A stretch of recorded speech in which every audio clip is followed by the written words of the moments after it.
ನಮಸ್ಕಾರ. ವಿಶೇಷ ಕಾರ್ಯಕ್ರಮಕ್ಕೆ ಸ್ವಾಗತ. ನಾನು ಪ್ರವೀಣ್ ಕುಂಬಾರ್. ಇವತ್ತಿನ ವಿಶೇಷ ಕಾರ್ಯಕ್ರಮದಲ್ಲಿ ಇಡೀ ರಾಜ್ಯದಾದ್ಯಂತ ಅಥವಾ ದೇಶದಾದ್ಯಂತ ಸಂಚಲನಕ್ಕೆ ಕಾರಣವಾಗಿದ್ದಂತಹ ಸೌಜನ್ಯ ಅತ್ಯಾಚಾರ ಮತ್ತು ಕೊಲೆ ಪ್ರಕರಣ. ಈ ಕೊಲೆ ಪ್ರಕರಣ ಆಗಿ ಈ ಪ್ರಕರಣದಲ್ಲಿ ಸಂತೋಷ್ ರಾವ್ ನಿರ್ದೋಷಿ ಅಂತ ಹೊರಗಡೆ ಬಂದಿದ್ದಾರೆ. ಇದಾದ ನಂತರ ಇದರ ಹಿಂದೆ ಬೇರೊಬ್ಬರ ಕೈವಾಡ ಇದೆ ಅನ್ನುವಂಥ ಆರೋಪ ಪ್ರತ್ಯಾರೋಪಗಳು, ಅದಕ್ಕಾಗಿ ಹೋರಾಟಗಳು ಇಡೀ ರಾಜ್ಯದಾದ್ಯಂತ ಆಗಿದ್ದನ್ನು ನಾವು ಗಮನಿಸಿದ್ದೀವಿ. ಈ ಪ್ರಕರಣವನ್ನ ಮರು ತನಿಖೆ ಮಾಡಬೇಕು ಅಂತ ಸೌಜನ್ಯ ತಾಯಿ ಕುಸುಮಾವತಿ ಸುಪ್ರೀಂ ಕೋರ್ಟ್ ಮೆಟ್ಟಿಲೇರಿದ್ರು. ಇದೀಗ ಸುಪ್ರೀಂ ಕೋರ್ಟ್ ನಲ್ಲಿ ಮಹತ್ವದ ಬೆಳವಣಿಗೆ ಒಂದು ಸಂಭವಿಸಿದೆ. ಸುಪ್ರೀಂ ಕೋರ್ಟ್ ಸಿಬಿಐ ಮತ್ತು ರಾಜ್ಯ ಸರ್ಕಾರಕ್ಕೆ ಇದರ ಬಗ್ಗೆ ವರದಿಯನ್ನ ಕೊಡಬೇಕು ಅಂತ ನಿರ್ದೇಶನವನ್ನು ಕೊಟ್ಟಿದೆ. ರಾಜ್ಯ ಸರ್ಕಾರ ಮತ್ತು ಸಿಬಿಐ ಯಾವ ತರನಾದಂತಹ ವರದಿಯನ್ನ ಮತ್ತು ಅಭಿಪ್ರಾಯವನ್ನ ತಿಳಿಸ್ತವೆ ಅನ್ನೋದು ಸದ್ಯಕ್ಕಿರುವಂತಹ ಕುತೂಹಲ. ಮತ್ತೊಂದು ಬೆಳವಣಿಗೆ, ರೇಣುಕಾಸ್ವಾಮಿ ಕೊಲೆ ಪ್ರಕರಣದಲ್ಲಿ ಜೈಲು ಪಾಲಾಗಿರುವ ನಟ ದರ್ಶನ್ ಸುಪ್ರೀಂ ಕೋರ್ಟ್ ನಲ್ಲಿ 1 ವರ್ಷಗಳ ಕಾಲ ಜಾಮೀನು ಸಿಗಲ್ಲ ಅಂತ ಆದೇಶ ಬಂದಿರೋದು. 1 ವರ್ಷದ ನಂತರ ಜಾಮೀನು ಅರ್ಜಿಯನ್ನ ಪರಿಗಣನೆಗೆ ತೆಗೆದುಕೊಳ್ತೀವಿ. ಆ 1 ವರ್ಷದ ಒಳಗಾಗಿ ಉಳಿದ ಎಲ್ಲ ಸಾಕ್ಷಿಗಳನ್ನು ಕೂಡ ವಿಚಾರಣೆ ಮಾಡಬೇಕು ಅಂತ ಹೇಳಿದ್ದಾರೆ. ಹಾಗಾದ್ರೆ 1 ವರ್ಷದ ಒಳಗಾಗಿ ನಟ ದರ್ಶನ್ ಅವರಿಗೆ ಬೇಲೆ ಸಿಗಲ್ವಾ? ಜೈಲೇ ಗತಿನ? ಅನಾರೋಗ್ಯ ಏನಾದರೂ ಬಂದ್ಬಿಟ್ರೆ ಏನಾಗಬಹುದು? ಎಲ್ಲ ಪ್ರಶ್ನೆಗಳಿಗೆ ಉತ್ತರ ಕೊಡೋದಕ್ಕೆ ಹಿರಿಯ ವಕೀಲರಾದಂತಹ ಬಾಲನ್ ಅವರು ನಮ್ಮ ಜೊತೆ ಇದ್ದಾರೆ. ಸರ್ ನಮಸ್ಕಾರ, ಕಾರ್ಯಕ್ರಮಕ್ಕೆ ಸ್ವಾಗತ. ನಮಸ್ಕಾರ.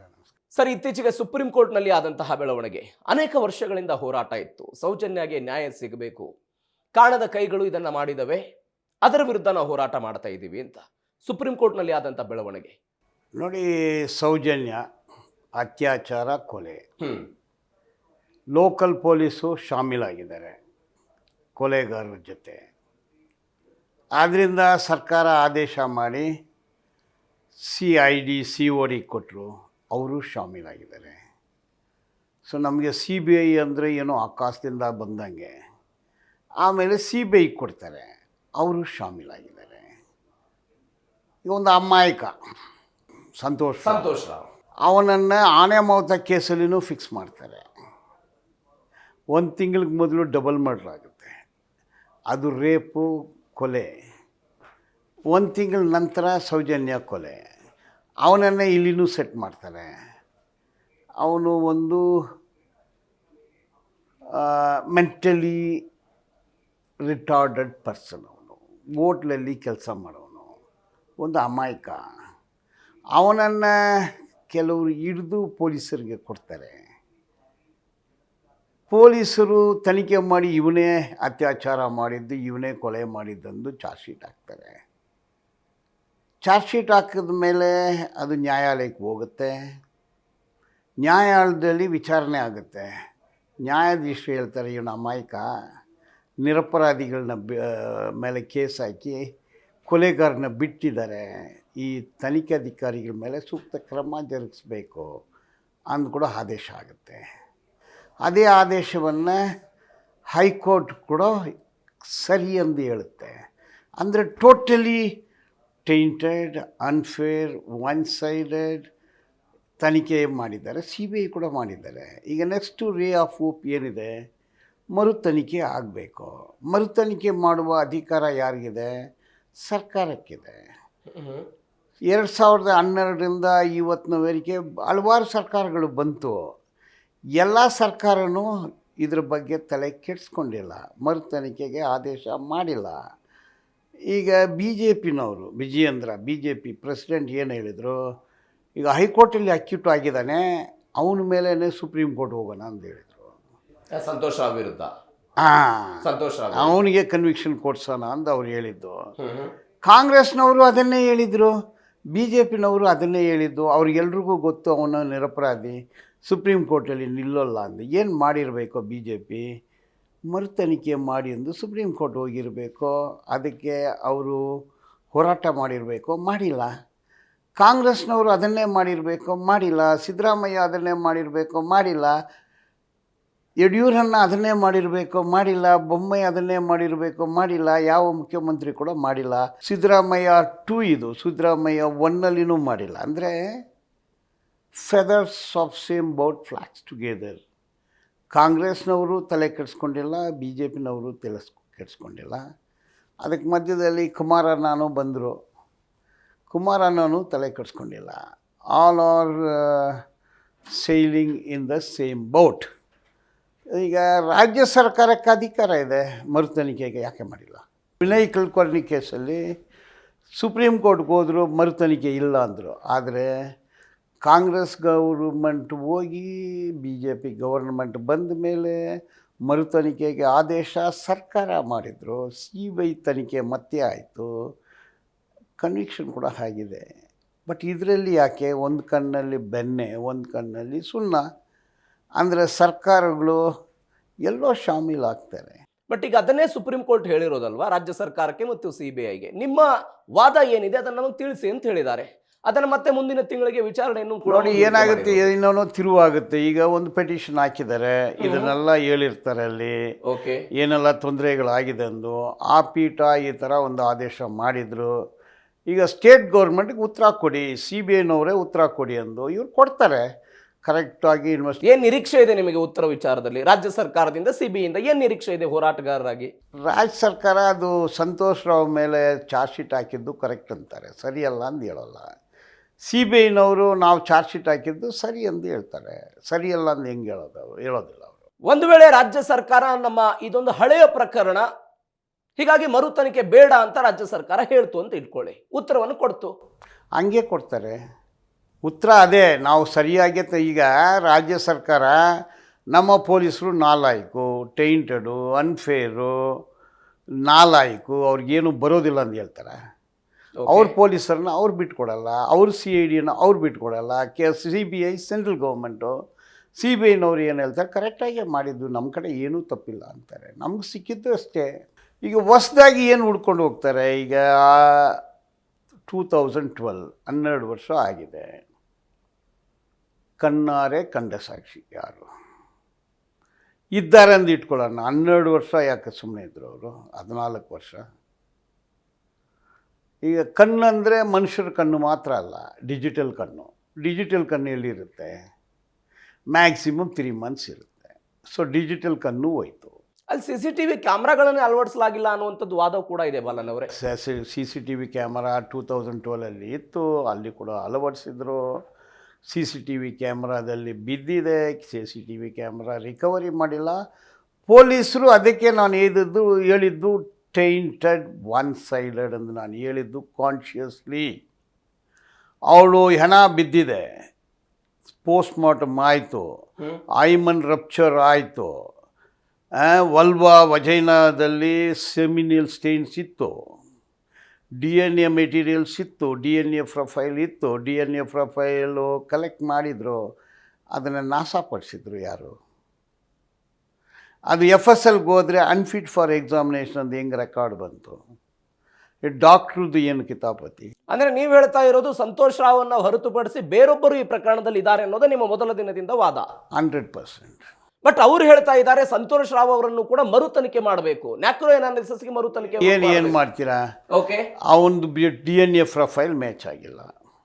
ಆನೆ ಮೌತಿನ ಕೇಸಲ್ಲಿ DNA ಪ್ರೊಫೈಲ್ ಮ್ಯಾಚ್ ಆಗಿಲ್ಲ. ಅವನದು ಕೂದಲಲ್ಲಿ ಬಿದ್ದಿಲ್ಲ. ಸಂತೋಷ್ ರಾವ್ಗೆ ಪಿಮೋಸಿಸ್ ಅನ್ನೋ ಕಾಯಿಲೆ ಇದೆ, ರೇಪ್ ಮಾಡೋಕ್ಕಾಗೋದಿಲ್ಲ. ರೇಪ್ ಮಾಡಿದರೆ ಮಾಡೋಕ್ಕಾಗಲ್ಲ, ಅದು ಗಾಯ ಆಗುತ್ತೆ, ರಕ್ತ ಬೀಳುತ್ತೆ. ರಕ್ತ ಇದ್ದರೆ ಅವನ ರಕ್ತ ಅಂದರೆ ಕಂಡುಹಿಡಿಯೋಕ್ಕಾಗತ್ತೆ. ಡಾಕ್ಟ್ರೇ ಹೇಳಿದ್ದಾರೆ, ನಾನು ಹೇಳಿದ್ದೀನಿ. ಫಿಮೋಸಿಸ್ ಕಾಯಿಲೆ ಅಂದರೆ ನೋಡಿ ಏನಂದು, ಅದು ಪೀಲ್ ಆಗೋದಿಲ್ಲ, ರೇಪ್ ಮಾಡೋಕ್ಕೆ ಸಾಧ್ಯನೇ ಇಲ್ಲ. ನ್ಯಾಕ್ರೋ ಅನಾಲಿಸಿಸ್ ಮಾಡಿಸ್ಬೇಕು ಅಂತಾರೆ ಅವರು. ಏನು ಅನಾಲಿಸ್ ಆಗಿ ಮಾಡಿ ಏನು ಇಟ್ಕೊಂಡು ಮಾಡ್ತೀರಾ? ಸಾಕ್ಷಿ ನಾಶಪಡಿಸಿದ್ದೀರಾ. ಐ ವಿಟ್ನೆಸ್ 12 years ಡಿಲೇ ಇದೆ. ಕಣ್ಣಾರೆ ಕಂಡ ಸಾಕ್ಷಿ ಯಾರು ಇದ್ರೆ ಇಷ್ಟುವರೆಗೆ ಯಾಕೆ ಹೇಳಿಲ್ಲ? ಈಗ ಯಾರು ತಪ್ಪು ಮಾಡಿದ್ದಾರೆ ಅನ್ನೋದು ಎಲ್ಲರಿಗೂ ಗೊತ್ತಿದೆ. ಅವ್ರನ್ನ ಬ್ರೈನ್ ಮ್ಯಾಪಿಂಗ್ ಮಾಡಬೇಕು. Brain mapping not admissible in evidence. ಅವ್ರು ಏನು ಹೇಳ್ತಾರೆ ಅನ್ನೋದು ನೋಡಬೇಕು. ನೀವು ಹಿಂದೆ ಆಗಿಲ್ವಾ ಬ್ರೈನ್ ಮ್ಯಾಪಿಂಗು? ಬ್ರೈನ್ ಮ್ಯಾಪಿಂಗ್ ಕೆಲವ್ರದ್ದು ಆಗಿದೆ, that is not admissible in evidence. ಅವ್ರು ಯಾರನ್ನ ಮಾಡಬೇಕು ಅದನ್ನು ಮಾಡಿಲ್ಲ, ಯಾರನ್ನ ಬಂಧಿಸಬೇಕೋ ಬಂಧಿಸಿಲ್ಲ, ಯಾರನ್ನ ಬ್ರೈನ್ ಮ್ಯಾಪಿಂಗ್ ಮಾಡಬೇಕು ಅವನ್ನ ಮಾಡಿಲ್ಲ, ಯಾರ ಹತ್ರ ತನಿಖೆ ಮಾಡಬೇಕು ಅದು ಮಾಡಿಲ್ಲ. ನೀವು ಯಾರ ವಿರುದ್ಧ ಬೊಟ್ ಮಾಡ್ತಾ ಇದ್ದೀರೋ ಅವರೇ ಮಾಧ್ಯಮಗಳ ಮುಂದೆ ಬಂದು ಮಾತನಾಡಿದ್ದಾರೆ, ನಾವು ಬ್ರೈನ್ ಮ್ಯಾಪಿಂಗ್ ಎಲ್ಲ ಒಳಗಾಗಿದ್ದೇವೆ. ಅವ್ರು ಬೇರೆ, ಅವ್ರ ಬಗ್ಗೆ ಹೇಳಿದ್ನ ನಾನು, ಅವ್ರು ಮಾಡಿದ್ರ? ಓಕೆ, ಅವ್ರು proxy. Okay, proxy. Brain mapping is admissible inadmissible in evidence. ಅದನ್ನು ಯಾಕೆ ಮಾಡಿದರು? ತನಿಖೆ ಅಂದರೆ ಏನು? ಬರೀ ಬ್ರೈನ್ ಮ್ಯಾಪಿಂಗ್ ತನಿಖೆನಾ? ಏನು ತನಿಖೆ ಅಂದರೆ? ತನಿಖೆ ಏನು ಮಾಡಬೇಕು ಅದು ಮಾಡಿಲ್ಲ. ಅಲ್ಲಿ ಆ ಹುಡುಗಿ ಘೋರ ಅಪರಾಧ, ಅದು ರೇಪ್ ಆಗಿದೆ, ಮರ್ಡ್ರ್ ಆಗಿದೆ. ಅವಳ ಮೇಲೆ ಈ DNA ಪ್ರೊಫೈಲ್ ಇರಲೇಬೇಕಲ್ಲ. ಏನಾಯಿತು? ಓಕೆ, ಏನಾಯಿತು? ನೀ DNA ಪ್ರೊಫೈಲ್ನ ಮಾಸ ಮಾಡಿದ್ಯಾರು? ಆ ಡಾಕ್ಟ್ರನ್ನ ಕೇಳಬೇಕು. ಬಟ್ ಅರ್ಜಿದಾರರ ಪರ ವಕೀಲರು ಸುಪ್ರೀಂ ಕೋರ್ಟ್ನಲ್ಲಿ ಹೇಳಿದ್ರಂತೆ, ಈ ಘಟನೆ ನಡೆದು ಒಂದು 14 ವರ್ಷಗಳು ಕಳೆದರೂ ಕೂಡ ಆ ಪ್ರಕರಣದ ಸಂತ್ರಸ್ತೆಗೆ ಸೇರಿದಂಥ ವಸ್ತುಗಳನ್ನು ನಾವು ಸುರಕ್ಷಿತವಾಗಿ ಇಟ್ಟಿದ್ದೀವಿ, ಇವತ್ತಿನ ತನಕ ಸುರಕ್ಷಿತವಾಗಿದೆ, ಮತ್ತು DNA ನಡೆಸಿದ್ರೆ ಎಲ್ಲವೂ ಸತ್ಯಾಂಶ ಹೊರಗೆ ಬರುತ್ತೆ ಅಂತ. ಸುರಕ್ಷಿತವಾಗಿದೆಯಾ? ಅಂದರೆ ಏನು? ಡಿಯಾಕ್ಸಿ ನ್ಯೂಕ್ಲಿಕ್ ಆಸಿಡ್, DNA, ಅದು ಪ್ರೊಫೈಲು. ರಕ್ತ, ಸೆಮಿನಲ್ ಸ್ಟೈನ್ಸು, ಬೆವರು, urine, any body fluid is DNA profile. ಅದನ್ನು ಕಲೆಕ್ಟ್ ಮಾಡಿದರು. ಅನ್ಫಿಟ್ ಫಾರ್ ಎಕ್ಸಾಮಿನೇಷನ್ ಅಂದು FSL ರಿಪೋರ್ಟ್ ಬಂದಿದ್ದೆ. ಇವರು ಯಾರು DNA ಪ್ರೊಫೈಲ್ ಹೇಳ್ತಾರೆ ನನಗೆ ಗೊತ್ತಿಲ್ಲ. ಮತ್ತೆ ಹೆಂಗೆ ಮರು ತನಿಖೆ ಆಗುತ್ತೆ ಮುಂದೆ? ಇದು ಮರು ತನಿಖೆ ಹೆಂಗಾಗುತ್ತೆ? ಈಗ ಹೂ ಈಸ್ ದ ಸಸ್ಪೆಕ್ಟ್? ಈಗ A, B. ಎಗೆ ಗೊತ್ತು ಏನಾಯ್ತಂದು. A is no more, A is dead. ಈಗ ಬಿಗೆ ಗೊತ್ತು ಏನಾಯ್ತು ಅಂದು. ಬಿ ಯಾರು ಅದನ್ನು ಕಂಡುಹಿಡಿದ್ರೆ ಗೊತ್ತಾಗುತ್ತೆ. ಅದೇ ಕಂಡುಹಿಡಿಯೋದಕ್ಕೆ ಮಾರ್ಗಗಳು ಬೇಕಲ್ವಾ? ಈಗ ನೀವು ಹೇಳ್ತಾ ಇದ್ದೀರಿ CID ಕೊಟ್ಟರು, CBO ಕೊಟ್ಟರು, CBIಗೆ ಕೊಟ್ಟರು, ಅವು ಯಾವುದ್ರ ಮೇಲೆ ನಂಬಿಕೆನೇ ಇಲ್ಲ ಅಂತ ಹೇಳ್ತೀರಿ ನೀವು. ಹಾಗಾದ್ರೆ ಯಾವುದ್ರ ಮುಖಾಂತರ ತನಿಖೆ ಆಗಬೇಕಿದು? ನಂಬಿಕೆ ಇಲ್ಲ ಅಂತ ನಾನು ಹೇಳಿದ್ನ? ತನಿಖೆಯ ಹಾದಿ ತಪ್ಪಿಸಿದ್ದಾರೆ ಅಂತ. ಹೌದು, ಈಗ ಕೋರ್ಟ್ ಹೇಳಿದೆ, ಅದನ್ನು ವಿಚಾರಣೆ ಮಾಡಿ ದಾರಿ ತಪ್ಪಿಸಿದ್ದಾರೆ ಎಂದು ಕೋರ್ಟ್ ಹೇಳಿದೆ. ಅವರು ಸಂತೋಷ್ ರಾವ್ ಮೇಲೆ ಕೇಸ್ ಹಾಕಿದರೆ ಅವನಿಗೆ ಪಿಮೋಸಿಸ್ ಕಾಯಿಲೆ ಇದೆ ಎಂದು ಡಾಕ್ಟ್ರ್ ಹೇಳಿದ್ದು. ಈ ಕೆನಾಟ್ ಕಮಿಟ್ ರೇಪ್. ಹಾಗಾದರೆ ಯಾರು ಮಾಡಿದ್ದು? ಯಾರ ಮೇಲೆ ಇದೆ? ಎಲ್ಲಿ ಆಯಿತು? ಇದು ಏನು 50 ವರ್ಷ ಆಗಿರಲಿ, 100 ವರ್ಷ ಆಗಿರಲಿ, okay, if you have a competent IO investigating officer ಕಂಡುಹಿಡ್ಬೋದು. ಎಷ್ಟೋ ಕಂಡುಹಿಡಿದಿದ್ದಾರೆ. 50 ವರ್ಷ ಆದಮೇಲೆ ಕಂಡುಹಿಡ್ತಾರೆ. ಬ್ರೂನೋ ಸತ್ತು 300 ವರ್ಷ ಆದಮೇಲೆ ಏನ ತೆಗೆದು ನೋಡಿದರು. ಅಲಿಪಿಕ್ ಆಸಿಡ್ ಅನ್ನೋದು ಅಲ್ಲಿ ಬಿದ್ದಿರುತ್ತೆ. There are so many investigation procedures. ನಾವೇನೋ ವಿಜಯನಗರ ಸಾಮ್ರಾಜ್ಯದಲ್ಲಿ ಏನಿಲ್ಲ. ಈ ಸೈನ್ಸ್ ಡೆವಲಪ್ ಆಗಿರೋದು. ಮನಸ್ಸಿಲ್ಲ, ಸರ್ಕಾರಕ್ಕೆ ಮನಸ್ಸಿಲ್ಲ. ಸರ್ಕಾರಕ್ಕೆ ಮನಸ್ಸಿಲ್ಲ ಅಂತ ಹೇಳುವಂತಹ ಬಾಲನ್ ಅವರು ಇದೇ ಧರ್ಮಸ್ಥಳದ ಸುತ್ತಮುತ್ತ 74 ಅಪರಿಚಿತ ಶವಗಳನ್ನು ಹೂತು ಹಾಕಿದಾಗ ಅಂತ ಹೇಳಿದೆ. ಈ ಕಾರಣಕ್ಕಾಗಿ ಒಂದು ವಿಶೇಷ ತನಿಖಾ ಸಂಸ್ಥೆಯನ್ನು ಇದಕ್ಕಾಗಿ ರಚನೆ ಮಾಡಬೇಕು ಅಂತ ಹೇಳಿದ್ರೆ ರಾಜ್ಯ ಸರ್ಕಾರ SIT ರಚನೆ ಮಾಡ್ತು. SIT ರಚನೆ ಮಾಡಿತ್ತು. SIT ಪೊಲೀಸ್ ಸ್ಟೇಷನ್ ಆಯಿತು. ಹೌದು, SIT ರಚನೆ ಆದಮೇಲೆ ಈಗ ದೂರದಾರ ಏನು ಕೊಟ್ಟ ಅವನು? ಮುಸ್ಕದಾರಿ, ಮಾಸ್ಕ್ ಮ್ಯಾನ್, ಆಮೇಲೆ ಚಿನ್ನಯ್ಯ, ರೇಪು ಮತ್ತು ಮರ್ಡರ್ ಅಂದು ಅವನು ದೂರು ಕೊಟ್ಟ. ಯಾರು ಮಾಡಿದ್ದು ರೇಪು? ಅವನೇ ಮಾಡಿದ್ನ. ಕೊಲೆ ಯಾರು ಮಾಡಿದ್ದು? ಅವನೇ ಮಾಡಿದ್ನ. ಅವನು ಹೇಳಿದ ನಾನು ಊತ ಹಾಕಿದೆ ಅಂದು. ಯಾರು ಅದಕ್ಕೆ ದುಡ್ಡು ಕೊಟ್ಟಿದ್ದು? ಎಲ್ಲಿ ಕೆಲಸ ಮಾಡ್ತಿದ್ದ? ಊತ ಹಾಕೋಕ್ಕೆ ಹೇಳಿದ್ದು ಯಾರು? ಮುಸುಕುದಾರಿ ಚಿನ್ನಯ್ಯ ಅಂತ ಬದಲಾದಾಗ ಆ ವ್ಯಕ್ತಿಯಿಂದ ಬಂದಂಥ ಹೇಳಿಕೆಗಳನ್ನು ಗಮನಿಸಿದ್ರ? ಗಮನಿಸಿದೆ. ಅವನು ಮುಸುಕುದಾರಿ ಆಗಿದ್ದ, ನಿಜ ಹೇಳ್ತಿದ್ದ. ಚಿನ್ನಯ್ಯ ಆದಮೇಲೆ ಸುಳ್ಳು ಹೇಳಕ್ಕೆ ಶುರು ಮಾಡ್ದ. ಇದು ನಿಮ್ಮ ವಾದ ಬಾಲನ್ ಅವರೇ. ಬಟ್ ಆ ಕ್ಷೇತ್ರದ ಪರವಾಗಿ ಹೋರಾಟ ಮಾಡುವಂಥವರ ವಾದ ಬೇರೆ ಇದೆ. ಏನಾಗಲಿ ಇರಲಿ, 1+1 is 2, ಇಟ್ ಕಾಂಟ್ ಬಿ 3. ನ್ಯಾಯ ಸಿಗ್ಬೇಕಲ್ವಾ? ಅದೇ ನಾನು ಹೇಳೋದು. ನೀವು ದೂರು ಕೊಡ್ತಾರೆ, ದೂರು ಕೊಟ್ಟವನ ಮೇಲೆ ನೀವು FIR ಹೆಂಗೆ ಹಾಕ್ತೀರಾ? ಹಾಕಿರೋ ಸೆಕ್ಷನ್ ಏನು? ಈಗ ನಿಮಗೆ SITಗೆ ಪೊಲೀಸ್ ಸ್ಟೇಷನ್ ಆಗಿ ಅದನ್ನು ಪರಿಗಣಿಸಿದ್ದಾರೆ. ಎಷ್ಟು FIR ರಿಜಿಸ್ಟರ್ ಮಾಡಿದ್ರ? ಈಗ ಅವನು ಹೇಳಿದ್ದು ಒಂದು ತಲೆ ಬುರುಡೆ ಕೊಟ್ಟ. ಡೆಲ್ಲಿಗೆ ತಗೊಂಡು ಹೋದರು ಸ್ಕಲ್. ಡೆಲ್ಲಿಯಿಂದ ವಾಪಸ್ ಬಂತು. ಅದನ್ನೇ ತಗೊಂಡೋಗಿ ಕೋರ್ಟ್ಗೆ ಕೊಟ್ಟ, ಪೊಲೀಸ್ ಠಾಣೆಯಲ್ಲಿ ಇಟ್ಟ. ಓಕೆ, ಈಗ ಮತ್ತೆ ಅದನ್ನು ಕೊಟ್ಟಿರೋ ಪ್ರವೀಣ್, ಅದು ಬಂಗ್ಲೆಗುಡ್ಡೆ, ಅದು city of dead body city. ಅದೊಂದು 100 ಫೀಟ್ ಹೈಟ್ ಇದೆ. ಅದು ಗುಡ್ಡೆ ಅಂದರೆ ಅದು ಲಾಕ್. ಅಲ್ಲಿ ಹೆಣಗಳು ಹೆಂಗೋಯ್ತು? ಅದು ಅರಣ್ಯ ಪ್ರದೇಶ. ಈಗ ನೀವು ಅವರು ಯಾರ ಕ್ಷೇತ್ರದವರು ಅದಕ್ಕೆ ವಾದ ಮಾಡೋರಿಗೆ ಇದಕ್ಕೇನು ಆನ್ಸರ್ ಕೊಡ್ತಾರೆ? ಅದು ಗುಡ್ಡೆ, ಅದು ಅರಣ್ಯ ಪ್ರದೇಶ, ಅದು ಮಶಾನ ಅಲ್ಲ. 8 ಸ್ಕಲ್ಲು ಸಿಗಿದೆ, 2 ಸ್ಕಲ್ಲು ಮ್ಯಾಚ್ ಮಾಡಿದ್ದಾರೆ. ಅದು ಇಬ್ಬರು ಮಿಸ್ಸಿಂಗ್ ಪರ್ಸನ್ಗೆ ಹೊಂದಾಣಿಕೆ ಆಗಿದೆ. ಅದು ಪುರುಷರ ಮಹಿಳೆಯರ ಇನ್ನೂ ಡಿಸ್ಕ್ಲೋಸ್ ಮಾಡಿಲ್ಲ, ಬಟ್ ತನಿಖೆ ಅಧಿಕಾರಿಗಳಿಗೆ ಗೊತ್ತಿದೆ. ಅಲ್ಲಿ ಸುಮಾರು ಮೂಳೆಗಳು ಸಿಗಿದೆ. ಅಲ್ಲಿ ಅರಣ್ಯ ಪ್ರದೇಶದಲ್ಲಿ ಎಲ್ಲೋಯ್ತು?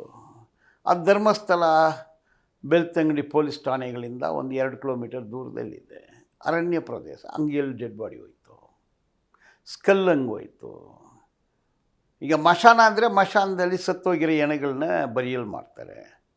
ಗುಡ್ಡೆ ಮೇಲೆ ಅರಣ್ಯ ಪ್ರದೇಶದಲ್ಲಿ ಬರಿಯಲ್ ಮಾಡೋಕ್ಕಾಗುತ್ತಾ? ಈಗ ಮ್ಯಾಚ್ ಆಗಿದೆ ಅಂತ ಪೇಪರ್ಗಳಲ್ಲಿ ಬಂದಿದ್ದಲ್ಲ, ಅದು ಯಾಕೆ? ಮೊನ್ನೆನೂ ಫೊರೆನ್ಸಿಕ್ ಎಕ್ಸ್ಪರ್ಟ್ಗಳನ್ನ ಕರ್ಕೊಂಡು ಹೋಗಿದ್ದಾರೆ, ಯಾಕೆ? ಓಕೆ. ಆವಾಗ ಆ ಬುರುಡೆ ತಗೊಂಡು ಹೋದ್ನಲ್ಲ, ಅವನ್ನ ಕರೆದು ಮತ್ತೆ ಅದೇ ಬಟ್ಟೆ ಹಾಕ್ಕೊಂಬ, ಅದೇ ಶರ್ಟ್ ಹಾಕ್ಕೊಂಬ ಅಂತ ಕೇಳಿದಾರಲ್ಲ, ಯಾಕೆ? ಆ ಬುರುಡೆ ಯಾರ್ದು? ಪುರುಷರದ, ಮಹಿಳೆಯರ್ದ? Okay. 74 reported deaths. Death could be murder, accident or suicide. ಅದಕ್ಕೆ ಯಾರು? ಈಗ ಅಲ್ಲಿರೋ ಲಾಡ್ಜ್ಗಳಲ್ಲಿ ಸ್ಟೇ ಮಾಡ್ತಾರೆ, ಅಡ್ರೆಸ್ ಪ್ರೂಫ್ ಇಲ್ಲದೆ ಸೇರಿಸ್ಕೊಳ್ತಾರೆ, ಸಾಯ್ತಾರೆ. ಅವ್ರು ಹೇಳೋದೇನೋ ಅಲ್ಲಿರೋ ಗ್ಯಾಂಗುಗಳು ಅದು ಪುಣ್ಯ ಭೂಮಿ, ಸತ್ತರೆ ಸ್ವರ್ಗಕ್ಕೆ ಹೋಗ್ತೀವಿ ಅಂದು ಹೋಗಿ ಸತ್ತಿದ್ದಾರೆ ಅಂದು ಹೇಳ್ತಾರೆ. ಅವ್ರು ಹೇಳೋದು ನಿಜ ಇರಲಿ, ಏನು ಪ್ರೋಸೆಸ್ ಅದಕ್ಕೆ? ಒಬ್ಬ ಹೆಣ ಬಿದ್ದಿದ್ರೆ ಅದು ಸರ್ಕಾರದ ಆಸ್ತಿ, ಅದು ಇನ್ಕ್ವೆಸ್ಟ್ ಪ್ರೊಸೀಡಿಂಗ್ ಅಂತಾರೆ. 2004 ಕರ್ನಾಟಕ ರೂಲ್ಸ್ ಇದೆ ಅದಕ್ಕೆ. ನೀವು ಹೇಳುವ ಹಾಗೆ ಬಾಲನವರೇ, ಮಾಸ್ಕ್ ಮ್ಯಾನ್ ಅನ್ನುವಂಥ ಈ ಚೆನ್ನಯ್ಯ ಈ ಹಿಂದೆ ಆ ವ್ಯಕ್ತಿ ಕೊಟ್ಟಂತ ಹೇಳಿಕೆಗಳು, ಅಂದ್ರೆ ಇಲ್ಲಿ ಅನೇಕ ಹೆಣಗಳನ್ನು ನಾನು ಹೂತಾಕಿದ್ದೀನಿ, ಅಪರಿಚಿತ ವ್ಯಕ್ತಿಗಳ ಶವ ಇಲ್ಲಿದೆ ಅಂತ ಆ ವ್ಯಕ್ತಿ ಎಲ್ಲ ಮಾತನಾಡಿದ್ದು. ಅದಾದ ನಂತರ ಆ ವ್ಯಕ್ತಿ ಮಾತನಾಡಿದಂಥ ಮಾತುಗಳು ನನ್ನ ವಿರುದ್ಧ ಇಂಥದ್ದೊಂದು ಒತ್ತಡ ಇತ್ತು, ಒತ್ತಡದ ಕಾರಣಕ್ಕಾಗಿ ಇಂಥ ಹೇಳಿಕೆಗಳು ಬಂತು ಅಂತ. ಆವಾಗ ಏನಂತ ಬಂತು? ಇದೊಂದು ಷಡ್ಯಂತ್ರವಾಗಿ ಕನ್ವರ್ಟ್ ಆಗ್ತಾ ಇದೆ ಅಂತ. ಈಗ ನಿಜ ಒಂದೇ, ಅದನ್ನು ನೀವು ತನಿಖೆ ಮಾಡಬೇಕು. ಈಗ ಎಲ್ಲಿದ್ದಾನೆ ಅವನು? ಎಲ್ಲಿ ಕೆಲಸ ಮಾಡ್ತಾನೆ? ಈಗ ಅವನಿಗೆ ಸಂಬಳ ಯಾರು ಕೊಡೋದು? ಅವನು ಆ ಏರಿಯಾ ಬಿಟ್ಟು ಹೋಗಬಾರ್ದಂದು ಆದೇಶ ಇದೆ. ಅವನ ಹತ್ರ ಯಾರು ಮಾತಾಡಿದ್ದು? ಅವನು ಜೈಲಲ್ಲಿ ಇದ್ದಾಗ ಯಾರು ಹೋಗಿದ್ದು? ಈಗ ಎಲ್ಲಿದ್ದಾನೆ ಅವನು? ಓಕೆ, ಹೇಳಿ ನೀವು. ಅವನು ಎಲ್ಲಿದ್ದಾನೆ, ಯಾರು ಕಂಟ್ರೋಲಲ್ಲಿದ್ದಾನೆ, ಅವನಿಗೆ ಊಟ ಯಾರು ಹಾಕ್ತಾರೆ ಅಂದರೆ ಗೊತ್ತಾಗುತ್ತೆ ಎಲ್ಲ. ಅಂದ್ರೆ ಆ ವ್ಯಕ್ತಿ ಹಿಂದೆ ಬೇರೊಬ್ಬರು ಇದ್ದಾರೆ ಅಂತ ನಿಮ್ಮ ವಾದ? ಬೇರೆ ಒಬ್ಬರು ಇದ್ದಾರೆ. ಈಗ ಅವನಿಗೆ ಸಂಬಳ ಕೊಡೋರು ಯಾರು, ಎಲ್ಲಿ ಕೆಲಸ ಮಾಡ್ತಾನೆ? ನೀವೇ ಹೇಳ್ಬಿಡಿ ಅಲ್ವಾ? ನಾನು ಯಾಕೆ ಹೇಳಬೇಕು? ನೀವು ಹೇಳಿ, ತನಿಖೆ ಮಾಡಿ. ಜಗಜ್ಜಾಹೀರಾಗ್ಬಿಡುತ್ತಲ್ಲ, ನೀವೇ ಹೇಳಿದಾಗ. ಈಗ ಅವ್ರು ಹೇಳ್ತಾರೆ ಇವರ ಹಿಂದೆ ಒಂದು ಟೀಮ್ ಇತ್ತು, ಆ ವ್ಯಕ್ತಿಯ ಕಾರಣಕ್ಕಾಗಿ ಅವರೆಲ್ಲ ಆರೋಪ ಮಾಡಿದ್ರು. ನಿಮ್ಮ ವಿರುದ್ಧ ನೇರ ಆರೋಪಗಳು ಟೀಮ್ ಬಂದಿತ್ತು. ಇತ್ತು. ಓಕೆ, ಟೀಮ್ ಇತ್ತು, ಲಾಯರ್ಗಳಿದ್ರು, ಡೆಲ್ಲಿಗೆ ಹೋದ, ಡೆಲ್ಲಿಯಿಂದ ಬಂದ, ಅವರ ಜೊತೆಗೆ ಒಬ್ಬ ಮಹಿಳೆ ಕೂಡ ಇದ್ರು, ಎಲ್ಲ ಆಯಿತು. ಆಮೇಲೆ ಅದೇ ಅವನು ಏನು ದೂರು ಕೊಟ್ಟನೋ ಆ ವಿಚಾರ ಬೇರೆ, ಇವನ್ನ ಬಂಧಿಸಿದ್ದು ಬೇರೆ. 2 ಕನ್ಫೆಷನ್ ಸ್ಟೇಟ್ಮೆಂಟ್ ಮಾಡಿದ್ದಾರೆ. ಮಾಡೋಕ್ಕಾಗತ್ತಾ? ಎಸ್. ಅಲ್ಲಿ ಒಂದು ಹೇಳಿದ್ದಾನೆ, ಇಲ್ಲಿ ಒಂದು ಹೇಳಿದ್ದಾನೆ. ಓಕೆ, ಅಲ್ಲಿ ಹೇಳಿದಾಗ ಅವನ ಜೊತೆ ಯಾರಿದ್ದಿದ್ದು, ಇಲ್ಲಿ ಹೇಳಿದಾಗ ಯಾರು? ಈಗ ಒಂದು ಕಾಲದಲ್ಲಿ ಒಂದು ಮನುಷ್ಯನಿಗೆ 2 ಕಿವಿ, 2 ಕಣ್ಣು, ಒಂದು ಮೂಗಿತ್ತು.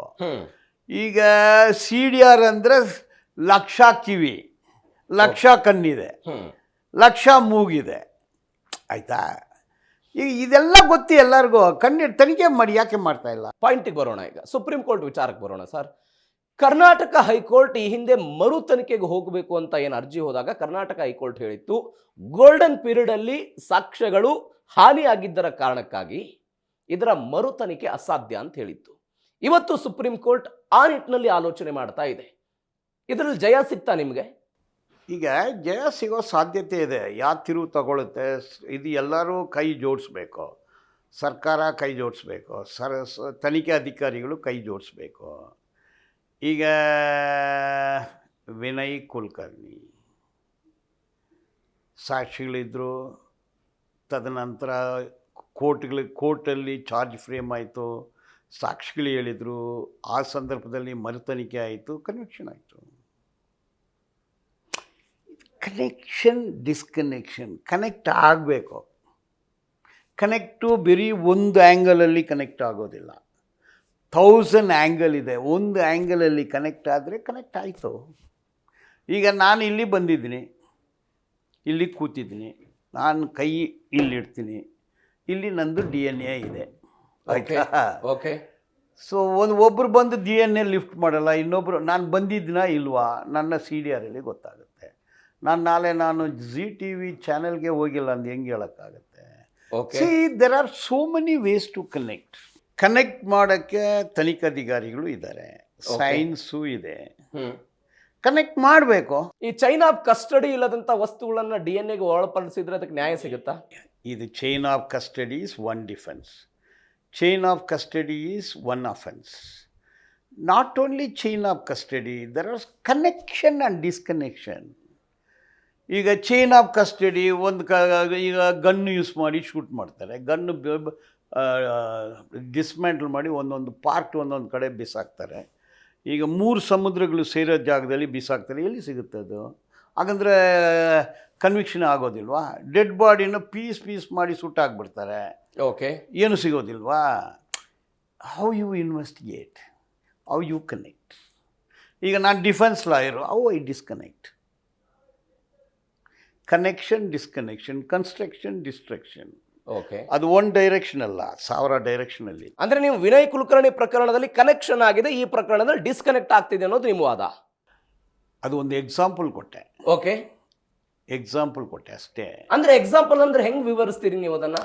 ಅದರಲ್ಲಿನೂ ಸುಪ್ರೀಂ ಕೋರ್ಟು ಮರುತನಿಕೆ ಇಲ್ಲ ಅಂತ ಹೇಳಿದರು, ಓಕೆ, ಹೈಕೋರ್ಟು ಮರುತನಿಕೆ ಇಲ್ಲ ಅಂದರು, ಸರ್ಕಾರ ಬಂದ ಮೇಲೆ ಮರುತನಿಕೆ ಮಾಡಿದರು. ಸಿದ್ದರಾಮಯ್ಯವರು ಯಾಕೆ ಮಾಡಿಲ್ಲ? ಆದರೆ ಸರ್ಕಾರ ಸಿದ್ಧ ಆಗಬೇಕು ಅನ್ನೋದು ನಿಮ್ಮ ವಾದ. ಯಾಕೆ ಸಿದ್ದರಾಮಯ್ಯ ಮಾಡಿಲ್ಲ? ಯಾಕೆ ಬೊಮ್ಮಾಯಿ ಮಾಡಿಲ್ಲ? ಯಾಕೆ ಕುಮಾರಣ್ಣ ಮಾಡಿಲ್ಲ? ಏನಕ್ಕೆ ಏನಿರ್ಬೋದು? ಅದೇ ನಾನು ನಿಮ್ಮನ್ನು ಕೇಳ್ತಾ ಇದ್ದೀನಿ, ಹೋರಾಟಗಾರರಾಗಿ ನೀವೇನು ಆರೋಪ ಮಾಡ್ಬೋದು? ಸಿದ್ದರಾಮಯ್ಯನವ್ರು ಮಾಡಿಲ್ಲ, ಕುಮಾರಸ್ವಾಮಿ ಅವರು ಮಾಡಿಲ್ಲ, ಯಡಿಯೂರಪ್ಪನವ್ರು ಮಾಡಿಲ್ಲ, ಬೊಮ್ಮಾಯಿ ಅವರು ಮಾಡಿಲ್ಲ ಅಂತ ವಾದ ಮಾಡ್ತಾ ಇದ್ರಿ. ಇವರು ಎಲ್ಲರೂ ಯಾರ ಕಾಲಲ್ಲಿ ಬೀಳಬೇಕೋ ಅಲ್ಲಿ ಕಾಲಲ್ಲಿ ಹೋಗಿ ಬೀಳೋದು ಗೂಗಲ್ ಮಾಡಿ ಗೊತ್ತಾಗುತ್ತೆ, ಯಾರ ಕಾಲಿಗೆ ಬಿದ್ದಿದ್ದಾರೆ, ಯಾವತ್ತು ಬಿದ್ದರು, ಎಲ್ಲ ಸರ್ಕಾರನೂ ಕಾಲಿಗೆ. ಸರ್, ನನ್ನ ವಾದ ಅದೇ ಇರೋದು. ಒಂದು ಕಡೆ ನೀವು ಯಾರ ಕಾಲಿಗೆ ಬೀಳ್ತಾರೆ ಅಂತ ನೀವೇನು ಮಾತನಾಡ್ತಾ ಇದ್ದೀರಿ, ಅದೇ ಹೋರಾಟಗಾರರ ಮನವಿಯನ್ನ ಪುರಸ್ಕರಣೆ ಮಾಡಿಯೇ SIT ತೀರ್ಮಾನ ಆಗಿದ್ದಲ್ವಾ? ಸರ್, SIT ತೀರ್ಮಾನ ಮಾಡಿದ್ದು ಯಾರು? ಸರ್ಕಾರ. ಹೌದು. SIT ತನ್ನ ಕೆಲಸ ಕರೆಕ್ಟಾಗಿ ಮಾಡಿದ? SITಗೆ ಪೊಲೀಸ್ ಠಾಣೆ ಅಧಿಕಾರ ಕೊಟ್ಟಿದ್ದಾರೆ, 74 FIR ರಿಜಿಸ್ಟರ್ ಮಾಡ್ಬೋದು, ಯಾಕೆ ಮಾಡಿಲ್ಲ? ಇವತ್ತು ತನಕ FIR ರಿಜಿಸ್ಟರ್ ಮಾಡಿಲ್ಲ SIT, ಯಾಕೆ? ಅದೇ FIR ಅಲ್ಲಿ ಹೆಂಗೆ ಓಡ್ತಾ ಇದ್ದೀರಾ? That is a wrong FIR. Okay, local police register ಮಾಡಿದ್ದು ರಾಂಗ್ FIR. ಹೈಕೋರ್ಟಲ್ಲಿ ನಾನು ಪಿಟಿಷನ್ ಹಾಕಿದ್ದೀನಿ, ರಾಂಗ್ FIR. ಅದರಲ್ಲಿ ಒಂದು ರಿಪೋರ್ಟ್ ಹೆಂಗೆ ಹಾಕ್ತೀರಾ? ಓಕೆ, ನೋಡಿ, ಇದು ಧರ್ಮಸ್ಥಳ, ಈಗ Banglagudde, it is a city of dead bodies. ಎನಗಲ ನಗರ, ಸಿಟಿ ಆಫ್ ಡೆಡ್ ಬಾಡೀಸ್. 106 ಜನಗಳು ಅಲ್ಲಿ ಹಾಕಿದ್ದಾರೆ. ಯಾರ್ದು ಜನ ಅದು? ಯಾರು ಹಾಕಿದ್ದು? ಯಾರು? ತನಿಖೆಯಿಂದ ಹೊರಗೆ ಬರಬೇಕು ಸರ್. ತನಿಖೆ ಏನಾಗ್ತಾ ಇದೆ? ಪದ್ಮಾವತಿ ಕೊಂದಿದ್ದು ಯಾವಾಗ? ಓಕೆ, ಅದು ಇನ್ನೂ ರಿಪೋರ್ಟಲ್ಲಿ ಹಾಕಿದೆ, ನಾನು ಹಾಕಿದ್ದೀನಿ. ಈ ಆನೆ ಮಾವುತ ಕೇಸು, ಆನೆ ಮಾವುತ ಅಂದರೆ ಕ್ಷೇತ್ರದಲ್ಲಿ ಆನೆಗಳನ್ನ ನೋಡ್ಕೊಳ್ಳೋನು, ಆನೆ ಮಾವುತ್ ಅಂತಾರೆ. ಸೊ ಅವನು ಅವನ ತಂಗಿ, okay, Narayana Yamuna, double murder. FIR ಹಾಕಿರೋದು ಯಾರು? ಅವಳು ತಂಗಿ ಸಿಮಿನಲ್ ಸ್ಟೈನ್ಸ್ ಇತ್ತು. ಓಕೆ, ಸಂತೋಷ್ ರಾವನ್ನೇ ಅದರಲ್ಲಿ ಫಿಕ್ಸ್ ಮಾಡ್ತಾರೆ, ಮ್ಯಾಚ್ ಆಗೋದಿಲ್ಲ. ರಿಪೋರ್ಟ್ ಹಾಕ್ತಾರೆ, ರಿಪೋರ್ಟ್ ದೂರದಾರ ಅದನ್ನು ಚಾಲೆಂಜೇ ಮಾಡಲ್ಲ. ನಾನು ಹಾಕಿದ್ದೀನಿ ಕೇಸು, ಹೆಸರು ಹೇಳಿ ಹಾಕಿದ್ದೀನಿ FIR. ನಾನು ಹಾಕಿಲ್ಲ, ನಾನು ಲಾಯರ್. ಅದರಲ್ಲಿ ಯಾರು ಹೆಸರು 5 ಜನ ಆರೋಪ ಮಾಡಿ ನಾವು FIR MPMLA ಕೋರ್ಟಲ್ಲಿ ಹಾಕಿದ್ವಿ. ನಾವು ಹಾಕಿದ್ವಿ, ನೀವು ಆ ನಿಟ್ಟಲ್ಲಿ ತನಿಖೆ ಮಾಡಿ, ಯಾಕೆ ಮಾಡೋದಿಲ್ಲ? ಓಕೆ, ಅಂದರೆ ನಿಮ್ಮ ಆರೋಪ ಇರೋದು ಇವರು SIT ಆದರೂ ರಚನೆ ಮಾಡಲಿ, ಬೇರೆ ಬೇರೆ ತನಿಖಾ ಸಂಸ್ಥೆಗಳನ್ನು ರಚನೆ ಮಾಡಲಿ, ಬಟ್ ತನಿಖೆ ಮಾತ್ರ ಸರಿಯಾದ ಹಾದಿಯಲ್ಲಿ ಹೋಗ್ತಾ ಇಲ್ಲ ಅಂತ. ಇವತ್ತು ಸುಪ್ರೀಂ ಕೋರ್ಟ್ ಮರು ತನಿಖೆಗೆ ಆದೇಶವನ್ನು ಹೊರಡಿಸಿದಾಗಲೂ ಕೂಡ, ಅಥವಾ ನಾಳೆ ಬರುವಂಥ ವಿಚಾರಣೆಯಲ್ಲಿ ಅಂತ ಒಂದು ಆದೇಶ ಬಂದಾಗಲೂ ಕೂಡ ತನಿಖೆ ಯಾವ ಹತ್ರ ಹೋಗುತ್ತೆ ಅನ್ನೋದು ನಿಮ್ಮ ಒಂದು ಆತಂಕ ಖಂಡಿತ ಇದ್ದೇ ಇದೆ. ನೋಡಿ, ಈಗ ಸುಪ್ರೀಂ ಕೋರ್ಟ್, ಸರ್ವೋಚ್ಚ ನ್ಯಾಯಾಲಯ ಸರ್ವೋಚ್ಚ ಪವರ್ ಇದೆ. ಒಂದು Okay. Supreme court sitting judge monitor ಮಾಡಿದರೆ ಎಸ್ಕೇಪ್ ರೂಟೇ ಇಲ್ಲ. ಓಕೆ. ನಾನು ಹೇಳಿದ್ನಲ್ಲ, ಬರೀ ಇದೇನು ನೀವು ಹೇಳೋ chain of custody, destruction of evidence, ಇದು ಸಿಗೋದಿಲ್ಲ, ಅದು ಸಿಗೋಲ್ಲ, ಕರೆಕ್ಟ್ ನಿಜ. ಬಟ್ 1001 ಇದೆ ಕನೆಕ್ಟಿವಿಟಿ, ಓಕೆ. 1001 ಇದೆ ಡಿಸ್ಕನೆಕ್ಟಿವಿಟಿ. ಆಗೋದೇ ಇಲ್ಲ ಅಂತ ಹೆಂಗೆ ಹೇಳ್ತೀರಾ ನೀವು? ಓಕೆ. ನನ್ನೊಂದು ಪ್ರಶ್ನೆ ಇದೆ ಸರ್. ಈಗ ನೀವು ಮರು ತನಿಖೆಗೆ ಏನಾದರೂ ಆದೇಶವನ್ನು ಹೊರಡಿಸಿದ್ರೆ ಈ ಪ್ರಕರಣದಲ್ಲಿ ಇದೀಗ ಖುಲಾಸೆ ಆಗಿರುವಂತಹ ಸಂತೋಷ್ ರಾವ್ ಕೂಡ ಮರು ತನಿಖೆಗೆ ಒಳಪಡ್ತಾರಾ? ಈಗ ಅವನು ಮರ್ತನಿಕೆ ಒಳಪಡ್ತಾನೆ, ಅವನ್ನ ಕೇಳ್ತಾರೆ, ಅವನ ಬಗ್ಗೆ ಮಾಡ್ತಾರೆ. ವೈ ಯು ವಾಸ್ ಅರೆಸ್ಟೆಡ್ ತನಿಖೆ. ಈಗ ಅವನ್ನ ಅರೆಸ್ಟ್ ಮಾಡಿದ್ಯಾರು? ತಪ್ಪಾಗಿ ಅರೆಸ್ಟ್ ಮಾಡಿದರೆ ಆ ಪೊಲೀಸ್ ಆಫೀಸರ್ ಜೈಲಿಗೆ ಹೋಗ್ಬೇಕು. ಬಟ್ ಡಬಲ್ ಜಿಯೋ ಪಾರ್ಟಿ ಇಲ್ಲಿ no double jeopardy. What is double jeopardy? Okay. Santosh Rao ಮೇಲೆ ಮತ್ತೆ ಒಂದು ಮೊಕದ್ದಮೆ ಹಾಕಿದರೆ ಡಬಲ್ ಜಿಯೋ ಪಾರ್ಟಿ ಆಗುತ್ತೆ. ಅದೇ ಪ್ರಕರಣದಲ್ಲಿ ವಿಚಾರಣೆ ಮಾಡಬಹುದು. ಮಾಡ್ಬೋದು. ಅವನು ಈಗ ವಿಚಾರಣೆ ಯಾವ ನಿಟ್ಟಲ್ಲಿ ಹೋಗುತ್ತೆ? ವೈ ಈ ವಾಸ್ ಅರೆಸ್ಟೆಡ್, ಅವನಿಗೆ ಫಿಮೋಸಿಸ್ ಕಾಯಿಲೆ ಇತ್ತಾ ಇಲ್ವಾ? ಓಕೆ. ಓಕೆ, ಅದನ್ನು ರಾಂಗ್ ಪರ್ಸನ್ನ ಫಿಟ್ ಮಾಡಿದರೆ ಸೆಕ್ಷನ್ 218 3 ವರ್ಷ ಇದೆ. ಆ ಪೊಲೀಸ್ ಆಫೀಸರ್ ಅಂದರು ಹೋಗಬೇಕು. ಓಕೆ. ಆ ಪೊಲೀಸ್ ಆಫೀಸರ್ಗಳು ಕಾನ್ಸ್ಪರಿಸಿ ಆದರೆ 120B ಲೈಫ್ ಸೆಂಟೆನ್ಸ್ ಸಿಗುತ್ತೆ. ಆ ಡಾಕ್ಟ್ರು ರಾಶ್ಮಿ, ಇನ್ನೊಬ್ಬ ಡಾಕ್ಟ್ರು, ಲೈಫ್ ಸೆಂಟೆನ್ಸ್ ಇದೆ. 120B ಇಂಗ್ಲೀಷ್ನವರು CRPC ಡ್ರಾಫ್ಟ್ ಮಾಡಿದಾಗ 1872 ಇದನ್ನೆಲ್ಲ ಡ್ರಾಫ್ಟ್ ಮಾಡ್ತಾರೆ. ಕನೆಕ್ಟ್ ಹೆಂಗೆ ಮಾಡೋದು? Section 34 common intention, 120B conspiracy, 149 member of the unlawful assembly, ಇದನ್ನು ಸೇರಿಸ್ಕೊಂಡು ಕನೆಕ್ಟ್ ಕೊಡ್ಬೋದು. ಮತ್ತೊಂದು ಕಡೆ ಸರ್, ಈ ಪ್ರಕರಣದಲ್ಲಿ ಸುಪ್ರೀಂ ಕೋರ್ಟ್ ಹೇಳಿದೆ ಸಾಕ್ಷಿಗಳ ರಕ್ಷಣೆಗೆ ಅಂತ. ನೋಡಿ, ಆವತ್ತು ದಿವಸ ಒನ್ ಸೈಡೆಡ್ ಕೇಳಿ ಹೇಳಿದ್ದಾರೆ. ಓಕೆ. ಯಾವುದು ಸಬ್ಮಿಟ್ ಮಾಡಿದ್ದಾರೆ, ಮನವರಿಕೆ ಯಾವುದಾಯಿತು, ಇರೋ ಸಾಕ್ಷಿಗೆ ರಕ್ಷಣೆ ಕೊಡಿ ಎಂದು ಹೇಳಿದ್ದಾರೆ. ಯಾಕಂದರೆ ಅವ್ರು ಹೇಳಿರ್ತಾರೆ ಎಲ್ಲ ಥ್ರೆಟ್ ಮಾಡ್ತಾರೆ ಅಂದು. ಯಾರದು ಸಾಕ್ಷಿ, ಯಾರಿಗೆ ಪ್ರೊಟೆಕ್ಷನ್ ಕೊಡಬೇಕು, ಯಾರಿಗೆ ಕೊಟ್ಟಿದ್ದಾರೆ, ಇದು ಒಂದು ಭಾಗ. ಅದು ಈಗ ಸ್ಟೇಟು ಏನು ಹೇಳುತ್ತೆ, CBI ಏನು ಹೇಳುತ್ತೆ ನೋಡಬೇಕು. ಇದನ್ನು ಸರ್ವೋಚ್ಚ ನ್ಯಾಯಾಲಯದವರು ಬ್ಯಾಲೆನ್ಸ್ ಮಾಡ್ತಾರೆ. ತೂಕ ಯಾವ ಕಡೆ ತೂಕ ಇದೆ, ತಲ್ಲಾಗ್ಬೋದು, ಡೈರೆಕ್ಷನ್ನು ಕೊಡ್ಬೋದು. ಎಸ್ ಅಲ್ವಾ? ಎರಡು ಕಡೆ ಕೇಳಿ. ಓಕೆ. ಬಟ್ ನಾನು as A lawyer with 37 years of experience in the trial, there are so many connectivities, there are so many eyes, there are so many nose, there are so many ears. Nothing can be completely wiped out. ಎಲ್ಲೋ ಒಂದು ಕಡೆ touch ಆದರೆ ಸಿಗ್ಬಿಡುತ್ತೆ. ನೋಡಿ ಏನಾಗುತ್ತೆ, ಒಂದು ಕೇಸಲ್ಲಿ lawyer ಎಂತಿ ಸತ್ತೋಗ್ತಾಳೆ. Okay. Lawyer ಎಂತಿ ಏನೂ clue ಸಿಗೋದಿಲ್ಲ, ಅವನೇ ದೂರ್ದಾರ. ಓಕೆ. ಈಗ ಹುಡುಕ್ತಾರೆ, ಏನೂ ಸಿಗೋದಿಲ್ಲ. ಅವನು ಎಲ್ಲಿ ಲಾಂಡ್ರಿ ಕೊಡ್ತಾನೆಂದು ಹೋಗಿ ನೋಡ್ತಾರೆ. ಅಲ್ಲಿ ಒಂದು ಸ್ಟೈನ್ ಇದೆ, ಲೈಟು ಪಾಯಿಂಟ್ ಸ್ಟೈನ್ ಇದೆ. ಅದು 3-4 ಲಾಂಡ್ರಿ ಆಗಿಬಿಟ್ಟಿದೆ. ಆಮೇಲೆ ಕಂಡುಹಿಡಿತಾರೆ ಅದು ರಕ್ತ. ಅಂದರೆ ರಕ್ತ ಇದೆ. ಅವನು ಅಕೌಂಟ್ ನೋಡ್ತಾರೆ. ಒಂದು ಜಡ್ಜು ಬರ್ತಾರೆ ಆ ಕೋರ್ಟ್ಗೆ. ಆ ಜಡ್ಜ್ ಬಂದ ಮೇಲೆ ಇವೊಂದು ಅಕೌಂಟು ಡೆವಲಪ್ ಆಗುತ್ತೆ. ಅಕೌಂಟ್ ಯಾಕೆ ಡೆವಲಪ್ ಆಯಿತು ಅಂದರೆ ಇಬ್ಬರಿಗೆ ಹೊಂದಾಣಿಕೆ ಆಗುತ್ತೆ. ಎಂತಿನ ಮರ್ಡರ್ ಮಾಡ್ತಾನೆ. ಓಕೆ. Problem solved. ಆ ಥರ ಎಷ್ಟೋ ಇದೆ, ಎಕ್ಸಾಂಪಲ್ ಕೊಡ್ಬೋದು. ಎಸ್, ಅಂದರೆ ನೀವು ಇಲ್ಲೂ ಕೂಡ ಈ ಪ್ರಕರಣದಲ್ಲಿ ಕನೆಕ್ಟಿವಿಟಿ ಆದರೆ ನ್ಯಾಯ ಸಿಗುತ್ತೆ ಅನ್ನೋದು ನಿಮ್ಮ ವಾದ. ಕನೆಕ್ಟಿವಿಟಿ ಆಗುತ್ತೆ. ತನಿಖೆ ಮಾಡೋರಿಗೆ ಫ್ರೀ ಫೇರ್ ಮೈಂಡ್ ಇರಬೇಕು. ಓಕೆ. ಇದು ಸೌಜನ್ಯ ಪ್ರಕರಣ ಆಯಿತು. ಬಾಲನ್ ಅವರೇ, ದರ್ಶನ್ ಪ್ರಕರಣದ ಬಗ್ಗೆಯೂ ಕೂಡ ದೊಡ್ಡ ಮಟ್ಟದ ಚರ್ಚೆ. 1 ವರ್ಷ ಸುಪ್ರೀಂ ಕೋರ್ಟ್ ಜಾಮೀನು ಅರ್ಜಿಯನ್ನ ಮನ್ನಣೆ ಮಾಡೋದಿಲ್ಲ ಅಂತ. ನೋಡಿ, ನಾನು ದರ್ಶನ್ ಲಾಯರ್ ಅಲ್ಲ. ಓಕೆ. ಅದರಲ್ಲಿ ಪವಿತ್ರ ಗೌಡಗೆ ನಾನು ಟ್ರಯಲ್ ಲಾಯರು. ಓಕೆ. ನಾನು ಬೇಲ್ ಪಿಟಿಷನ್ ಹಾಕಿಲ್ಲ. ಸೊ ದರ್ಶನ್ ಬಗ್ಗೆ ನಾನು ಹೇಳಿದರೆ ತಪ್ಪಾಗುತ್ತೆ. ನನಗೂ ಓಕೆ, ನೀವು ಒಂದು ಲೀಗಲ್ ಕ್ವಶನ್ ಕೇಳ್ತೀರಾ. ಸುಪ್ರೀಂ ಕೋರ್ಟಲ್ಲಿ ಆದೇಶ ಆಗಿದೆ. ನನ್ನ ಪ್ರಕಾರ ಅದು ಗುಡ್ ಆರ್ಡರ್. ಈಗ ಟನಲಲ್ಲಿ ಇದ್ದರು, ಕತ್ತಲಲ್ಲಿದ್ದರು, ಬೆಳಗ್ಗೆ ಕಾಣಲಿಲ್ಲ. ಈಗ ಬೆಳಗ್ಗೂ ಕಾಣ್ತಾ ಇದೆ. 1 ವರ್ಷ ಆದರೆ ನೀವು ಬೇಲ್ ಪಿಟಿಷನ್ ಹಾಕಿ ಎಂದು ಸರ್ವೋಚ್ಚ ನ್ಯಾಯಾಲಯ ಹೇಳಿದೆ. ಓಕೆ. ಈಗ ಟನಲ್ ಆಯಿತು, ಟನಲಲ್ಲಿ ಇರೋನಿಗೆ, ಕತ್ಲಲ್ಲಿ ಇರೋನಿಗೆ ಬೆಳಕು ಅಲ್ಲಿದೆ. ಅಂದ್ರೆ 1 ವರ್ಷ ಸಮಯ ಸಿಕ್ಕಂಕಾಯ್ತು ಅಂತ. ಬೆಳಕು ಕಾಣ್ತಾ ಇದೆ. Okay. ಇಂಡೆಫಿನೆಟ್ ಇತ್ತು, ಬೇಲ್ ಕ್ಲೋಸ್ ಮಾಡಿಬಿಟ್ರು. ಈಗ ಇದರಲ್ಲಿ ಆದೇಶದಲ್ಲಿ ಏನಾಯ್ತು, ಬೆಳಕು ಇಲ್ಲಿದೆ, ಬೆಳಕಿದೆ, ಟನಲ್ ಇಷ್ಟು ದೂರನೇ ಇದೆ, ಕತ್ಲು ಇಷ್ಟು ದೂರ ಇದೆ, ಇದು ದಾಟಿದ್ರೆ ಬೆಳಕಿದೆ. Okay. So it is a good order, bad order ಅಂತ ಹೆಂಗೆ ಹೇಳ್ತಾರೆ? ಬಟ್ 1 ವರ್ಷಗಳ ಕಾಲ ಅನಾರೋಗ್ಯ ಸಮಸ್ಯೆ ಹಿಂದೆ ಅವರು ಬೆನ್ನು ನೋವಿನ ಕಾರಣಕ್ಕಾಗಿ ಈ ಜಾಮೀನನ್ನು ಪಡೆದುಕೊಂಡು ಆ ಸಾಧ್ಯತೆಗಳು ಇರುತ್ತಾ? ಇಲ್ಲ, Payroll ಮೇಲೆ ಹೊರಗಡೆ ಬರೋದು, ಆ ಬೆನ್ನು ಥರದ್ದು? ನೋವು ಒಂದು ಹೇಳಿ ಒಂದು ಇಂಟ್ರಿಮ್ ಬೇಲ್ ಸಿಕ್ತು, ಅದು ಪರ್ಮನೆಂಟ್ ಬೇಲ್ ಅಲ್ಲ. ಓಕೆ.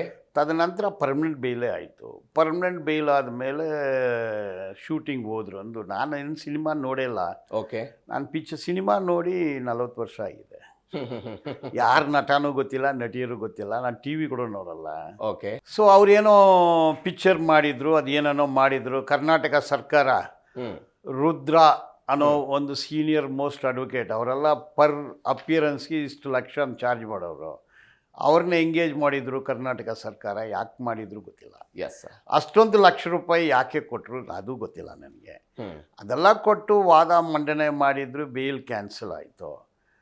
ಅದಕ್ಕೆ ಹಲವಾರು ಕಾರಣಗಳಿದೆ, ಅದರ ಬಗ್ಗೆ ನಾನು ಹೇಳಿದ್ರೆ ಸರಿ ಬರೋದಿಲ್ಲ. ನಿಮ್ಮ ವಾದ ಇರೋದು ದರ್ಶನ್ಗೆ ಇಷ್ಟು ದಿನಗಳ ಕಾಲ ಕತ್ತಲೆ ಇತ್ತು, ಇದಕ್ಕೊಂದು ಬೆಳಕು ಕಾಣಿಸ್ತಾ ಇದೆ, ಒಂದು ಆಶಾಭಾವ. ಬೆಳಕು ಇಲ್ಲಿದೆ, ಬೆಳಕು ಅಲ್ಲಿದೆ ಅಂತ ಗೊತ್ತಾಯ್ತು. Yes. Thank you so much Balan sir, ಇಷ್ಟೊತ್ತು ಜೀ ಕನ್ನಡ ಜೊತೆ ಮಾತನಾಡಿದ್ದಕ್ಕೆ thank you so much. Yes, ನೋಡಿದ್ರಲ್ಲ ವೀಕ್ಷಕರೇ, ಇದು ಬಾಲನ್ ಅವರ ಮಾತು. ಸೌಜನ್ಯ ಪ್ರಕರಣದಲ್ಲಿ ತನಿಖಾ ಸಂಸ್ಥೆಗಳೇನೋ ಹುಟ್ಕೊಳ್ಳುತ್ತವೆ, ಆದರೆ ತನಿಖಾ ಸಂಸ್ಥೆಗಳು ಜಾರಿಗೆ ಬಂದಾಗ ತನಿಖೆಯು ಕೂಡ ಅಷ್ಟೇ ವೇಗವಾಗಿ ಪಾರದರ್ಶಕವಾಗಿ ನಡೆದ್ರೆ ಮಾತ್ರ ನ್ಯಾಯ ಸಿಗುತ್ತೆ ಅನ್ನೋದು ಅವ್ರ ವಾದ ಆಗಿದೆ. ಹೀಗಾಗಿ ಸಿಬಿಐ ಮತ್ತು ರಾಜ್ಯ ಸರ್ಕಾರ ಸುಪ್ರೀಂ ಕೋರ್ಟ್ಗೆ ಯಾವ ವರದಿಯನ್ನು ಕೊಡ್ತಾರೆ ಅನ್ನೋದು ಸದ್ಯಕ್ಕಿರುವಂತಹ ಕುತೂಹಲ.